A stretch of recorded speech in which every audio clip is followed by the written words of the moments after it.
Ya, halo kawan-kawan, kita lanjutin lagi. Ini kita ada pertanyaan dari kawan-kawan OPX Traders yang bertanya.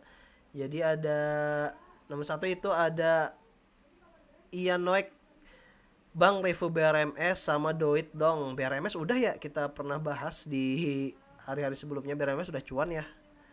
Jadi udah menurutku udah kemungkinan ketinggian, tapi nanti kita cek deh. BRMS sama Doit ya. BRMS. Jujur ya, kalau BRMS ini kita udah main lama, udah cuan juga. Tapi kalau mau naik sekarang, aku cenderung sih nggak rekomendasiin ya.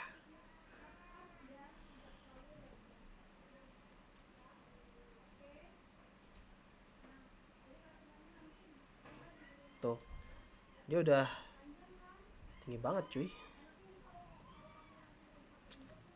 Tapi kalau kalian mau ambil resiko ya silakan ya. Menurutku untuk isiannya pun masih bagus guys. Kita bahas dulu ya.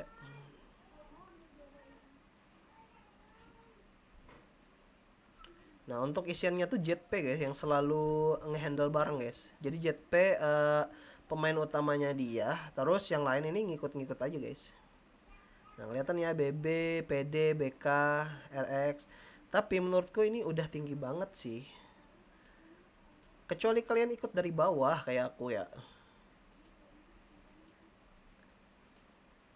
Berat sih kalau mau rekomendasiin, tapi menurutku udah ketinggian. Kalau udah ketinggalan kapal ya nunggu koreksi dulu guys.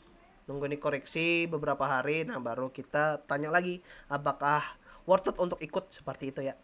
Untuk sekarang menurutku udah ketinggian banget kalau menurutku.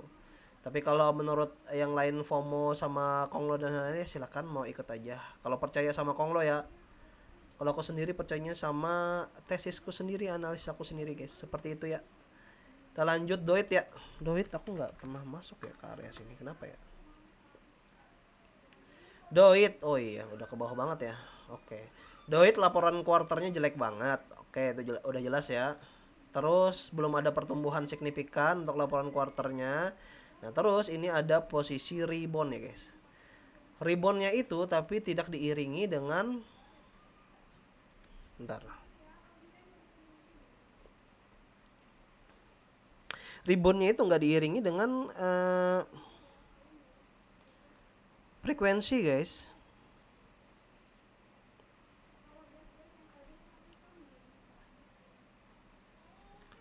Lihat ya siapa pemainnya ya.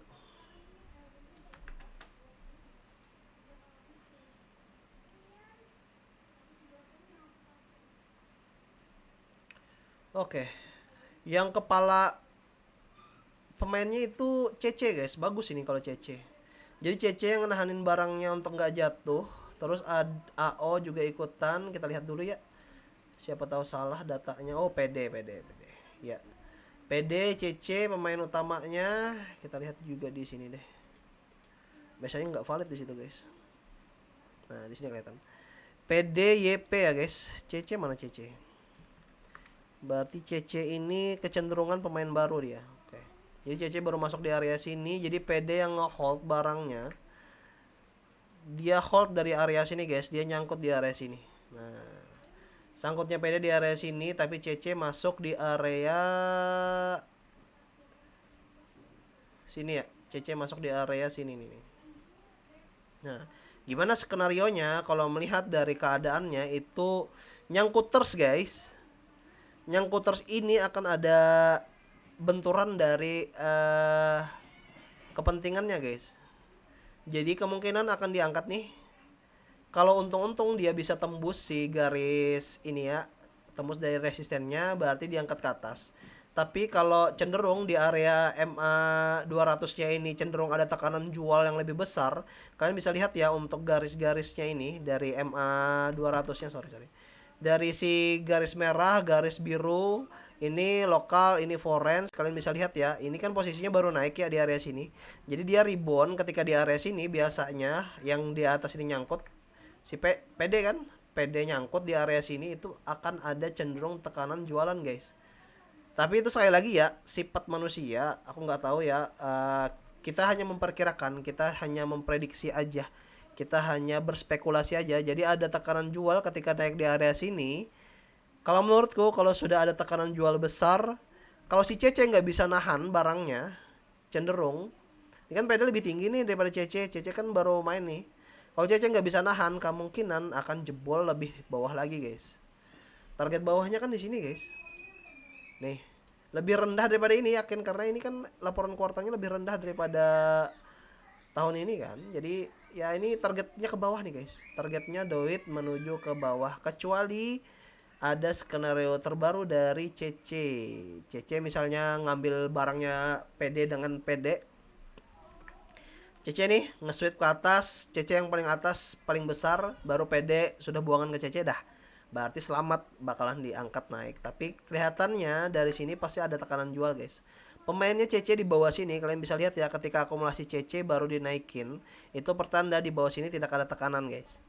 Jadi sementara ini CC masih leluasa buat naikin barang sementara PD masih belum keluar karena masih ketinggian. Jadi ketika ada di areanya akan nembus di area sini kemungkinan ada tekanan jual guys dan itu sangat-sangat besar. Seperti itu ya untuk tesisnya. Semoga aja kalian kalau main copet-copetan ya masih bisa sih, tapi menurutku nggak asik guys. Berat di sini guys. Pasti ada tekanan jual pasti guys. PD-nya luar biasa ini. Isiannya kisaran 57B nih guys. Terus ada si DP juga kan nyangkut di area atasnya lagi. Oh DP nih nyangkutnya baru nih guys. Enggak. DP dulu nyangkut, yang ngebanting ini DP nih. Kemungkinan yang nekan ini supaya jatuh DP, baru PD juga ikutan nyangkut guys. Jadi nyangkutnya lebih banyak lagi guys. Semakin berat. Ini bakalan jatuh lebih dalam lagi guys kalau menurutku. Hati-hati ya untuk Doit. Kepanjangan guys. Kita perpendek aja untuk bahasannya. Oke, kita lanjut pertanyaan selanjutnya untuk Barclay. Bang, tolong analisis saham energi ya. Salah ketik ya. Kira-kira bakal naik atau turun? Saya sudah hold saham itu tapi bingung mau tetap hold atau sell. Semoga sehat selalu. Oke. Nyangkuters ya. Kita cek dulu ya. Oh enggak, bukan nyangkuters, holders, wes. Udah cuan berapa guys? Mantap. Holder ya, energi. Keren banget energi. Oke. Untuk energi ini baru rebound guys. Baru naik lagi nih. Kalau menurutku masih tetap naik nih guys. Kelihatan dari posisi dari MA di volume akumulasinya kan yang ungu ini ya. Volume akumulasinya cenderung menurun tapi sahamnya cenderung naik karena di hold oleh bandar lokal. Ketika di area sini si warna volume akumulasinya itu sudah paling bawah, ternyata dia menuju ke atas guys. Ketika dia menuju ke atas diiringi dengan akumulasi si bandar asing guys. Di sini juga kelihatan untuk bandar lokal juga tambah muatan nih, jadi kemungkinan akan terus naik bro. Menarik banget kalau main di sini bro. Energi kenaikannya 12% lumayan nih guys. Nah kalau menurutku tetap hold aja. Masih bagus banget potensinya. Kita lihat dulu pemainnya ya. Kalau pemainnya yang pro kalau lokal nih siapa lagi kalau nggak CC guys. Kita lihat dulu ya siapa pemainnya. II pemainnya. Kok II ya? Betul II ya mainnya. IIEU. CC baru masuk guys. Nah CC mau ngelanjutin juga nih. Seru guys kalau CC ikutan juga nimbrong.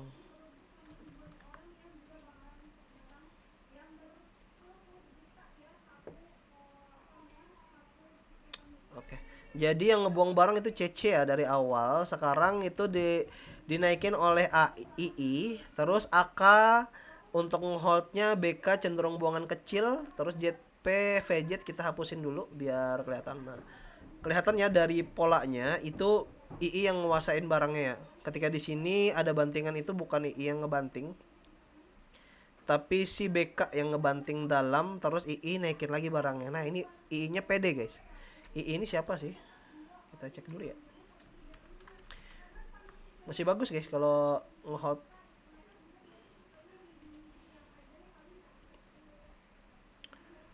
22 September, masih bagus banget guys, masih optimis ini.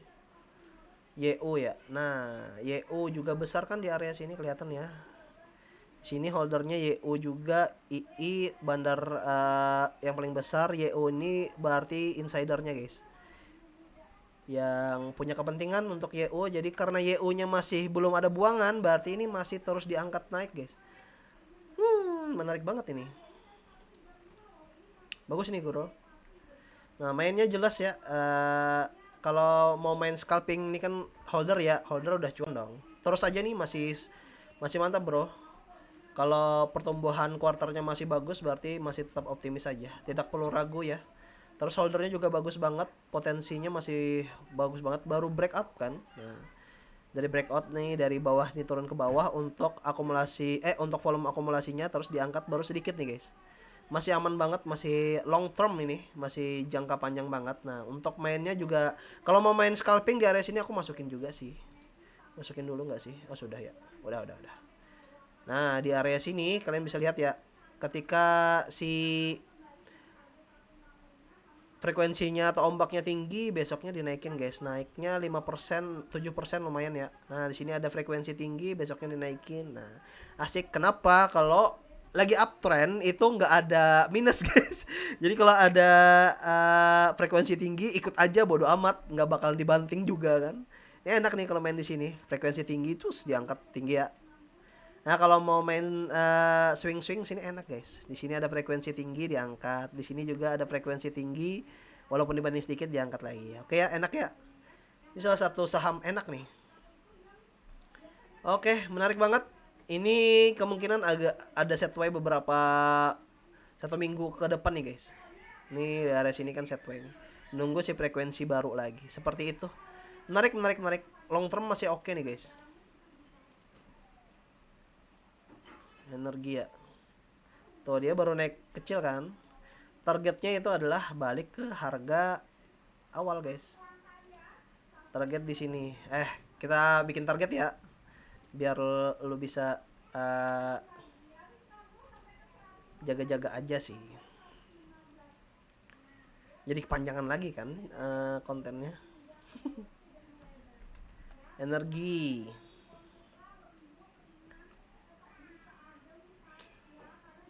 3 tahun udah ketinggian sih ya. Kalau 10 tahunnya itu baru gak kena juga ya. Ya 2007 ya. Masih oke nih bro. Masih oke. Targetnya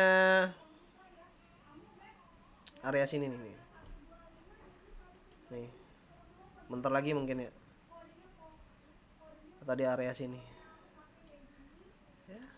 Bikin lihat aja nanti. Ingat ya tutorial aku yang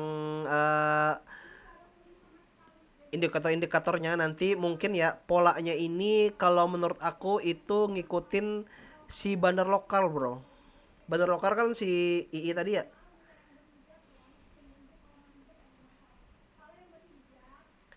Nah kalau si merah yang ini itu cenderung menuju ke bawah, itu berarti udah buangan. Jadi udah buang aja. Ini kan masih menuju ke atas nih. Kalau sudah cenderung menuju ke bawah berarti udah buangan. Tapi catatan ya, kalau si merahnya ini cenderung menuju ke bawah dan harganya masih up, hold aja dulu. Karena apa? Karena kemungkinan bandar pengen ngabisin stok barang dia sambil nge-markup barang, seperti itu ya. Tapi kalau ini cenderung menuju ke bawah dan harganya mulai turun, berarti itu udah buangan. Harga alt efeknya udah lewat, seperti itu ya. Targetnya cek yang di area sini, terutama di garis merah ini ya. Ada di cek di highlight aku, ada di my strategy ya. Pelajarin itu baik-baik. Seperti itu untuk polanya, untuk si energi. Bagus banget. Oh iya, kita lanjut si pertanyaan selanjutnya. Dari Riyadi, dia Rifani di YouTube ya. Rivian, Bang kriteria atau ciri-ciri saham yang masih kuat untuk naik tuh gimana? Soalnya kadang lihat running trade pun bingung karena kelihatannya seimbang. Jadi nggak tahu saham tersebut kuat. Nah, ini aku pernah pelajari ya di scalping. Di scalping pun aku bingung bro. Gimana caranya ngikutnya kapan? Terusnya Tapi pakai metode aku ini, yang metode apa, pai garis ungu ini, itu jelas guys. Kalian bisa lihat ya di saham Mapa ya. Semoga menjawab nih ya. Eh, MPPA nggak sih? Lupa apa namanya. MPPA Mapa.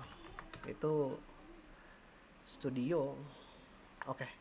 Nah, di Mapa ini aku tadi masuk ya. Karena ada nih ya, skenario pertama. Ini kan metodenya metode scalping ya sebenarnya. Tapi kalau kalian mau ngecek sambil pelajari aja agar tetap nggak khawatir gitu. Dan kalian tahu masuknya kapan, itu metodenya pertama. Eh, Ambil dulu yang garis ungu ini ke atas ya, tempelin ke area sini. Untuk tutorialnya cari aja di YouTubeku, ada cara indikator dan lain-lain lah. Nanti kalian pelajari aja di situ. Terus yang ungu ini sebagai indikator bahwa ada buangan atau tidaknya barang. Terus kalian ubah framingnya jadi 1 menit. 1 menit ya, di area sini 1 menit. Terus lihat di indikator ungunya. Nah, ini aku bahas pelan-pelan ya.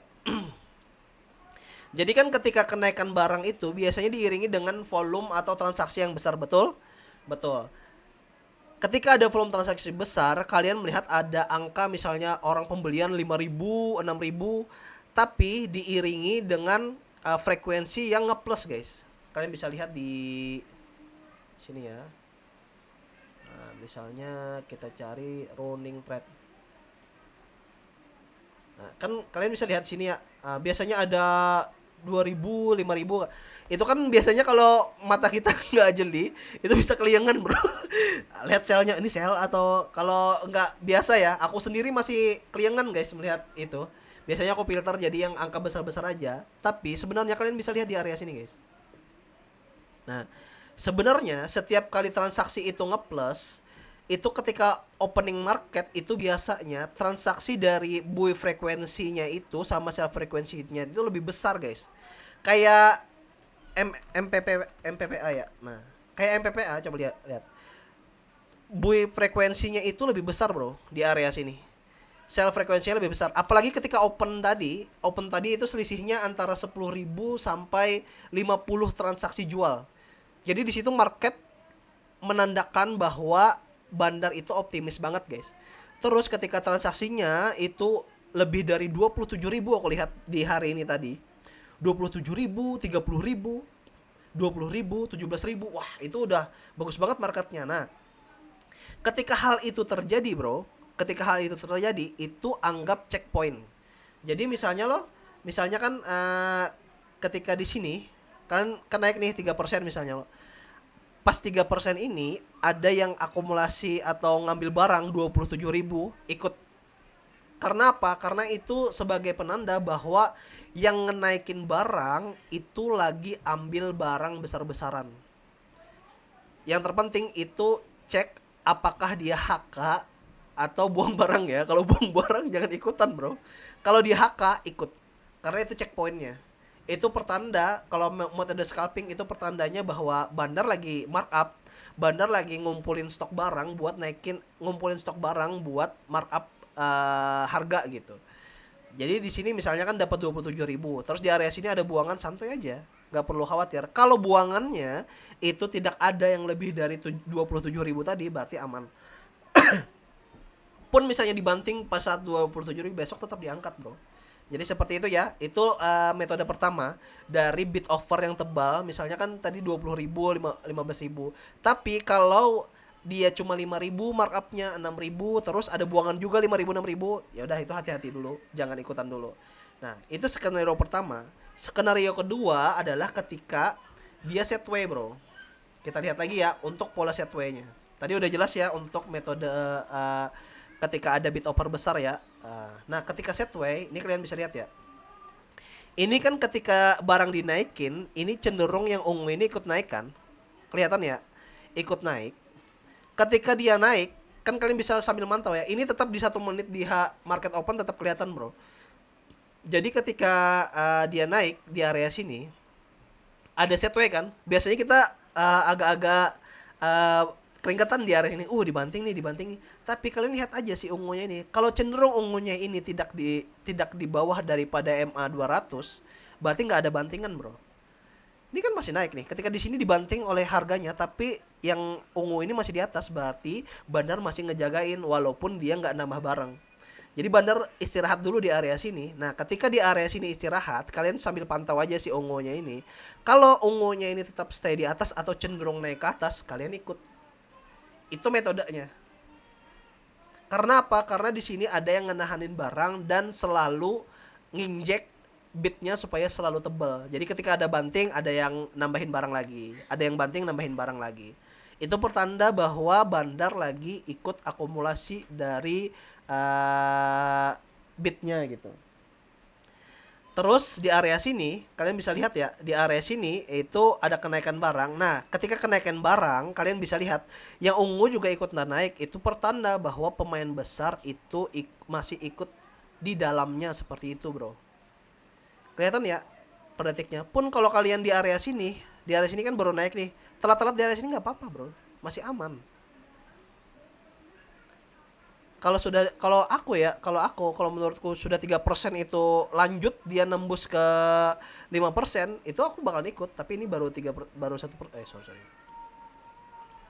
Nih, kalau 3% aja menurutku itu dia masih optimis up, aku ikut, guys. Karena 3% itu validasi udah bahwa yang markup itu yang besar pemainnya seperti itu ya. Nah, di sini ketika set way kalian fokusnya di si ungu ini ya. Ketika ungu ini tidak ada bantingan, kalian ikut. Ketika diangkat, nah, ketika diangkat ini bandarnya masih stay di dalam, kalian gak usah panik, guys. Tetap stay aja dulu sampai ketika apa? Sampai ketika bandar ini buangan besar ke bawah. Ini kita akan contohkan ke saham Inco ya, yang tadi sempat ada kenaikan sementara itu, tapi bandarnya tidak kuat, guys. Nah, kita lihat ya. Nah, kalian ini kan lebih tajam-tajam ya untuk terlalu antusias aku, guys. Ini kan buangannya tajam-tajam ya. Lihat ya, di area sini ada penurunan yang sedikit-sedikit, ketika sini tajam. Nah, apa yang membuat ketajaman ini, guys? Tajam ini menandakan bahwa ada akumulasi yang benar-benar besar yang nge-HK barang. Yang dimana yang nge-HK itu masih nge-hold barangnya. Kalian bisa lihat ya, ketika dia ngenaikin barang, di sini kan stay nih si harganya, tapi cenderung yang ini buang barang. Itu pertanda bahwa ketika ada yang buangan barang, harga tetap dijagain, guys. Atau bitnya nggak habis. Terus di HK lagi. Kalau sudah di area sini nggak ada keluaran barang, kalian ikut, guys. Kenapa? Karena masih dijagain. Kan kelihatan di bit. Kalau masih tebal di area sini, tapi ada akumulasi di sini, bandar nggak bakalan kabur, guys. Kenapa?